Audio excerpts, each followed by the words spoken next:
নদীভাঙনে পাথরের খাঁজে লুকিয়ে থাকা এক অদ্ভুত প্রাণীকে দেখে চমকে উঠেছিল মেয়েটি। কাছে গিয়ে সাবধানে হাত বাড়াতেই বেরিয়ে আসে একটি মায়াবী গিনিপিগ। এর মায়াবী চোখ আর তুলতুলে শরীর মুহূর্তেই মেয়েটির মন জয় করে নেয়। মায়ায় পড়ে সেটিকে সে নিজের ঘরে নিয়ে আসে। নতুন পরিবেশে মানিয়ে নিতে প্রথমে কুসুম গরম পানিতে আদরে গোসল করিয়ে দেয়। অবুঝ প্রাণীটিও যেন বুঝেছিল এই মানুষটি তার ক্ষতি করবে না, তাই চুপচাপ ভেসে থাকে পরম ভরসায়। এরপর তো শুরু হলো তার রাজকীয় জীবন। বিলাসবহুল ছোট্ট কাঠের ঘর, পছন্দমতো তাজা শাকসবজি আর ফলের লোভনীয় আয়োজন, কিছুই বাকি রইল না। কিন্তু কিছুদিন পর মেয়েটি খেয়াল করল একা একা ছোট প্রাণীটির মন বেশ খারাপ থাকে, তার সঙ্গী প্রয়োজন।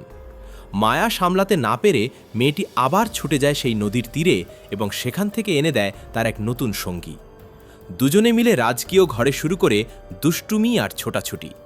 কিন্তু গল্পে আসল মোড় এলো এর কিছুদিন পর।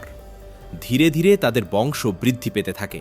1 থেকে 2, 2 থেকে 4, দেখতে দেখতে পুরো ঘর ভরে যায় এক ঝাঁক তুলতুলে গিনিপিগে। ঘর ছোট হয়ে পড়ায় মেয়েটি তাদের জন্য উঠানে গড়ে তোলে এক বিশাল ও চোখ ধাঁধানো গিনিপিগ পার্ক। কাঠের সেতু, ঘাসের গদি আর বিলাসী খাবারের থালায় সেখানে তারা এখন আনন্দের রাজ্য গড়ে তুলেছে। একসময় যে ভালোবাসা শুরু হয়েছিল মাত্র একটি প্রাণীকে বাঁচানোর মধ্য দিয়ে, তা আজ এক বিশাল ভালোবাসার পরিবারে পরিণত হয়েছে।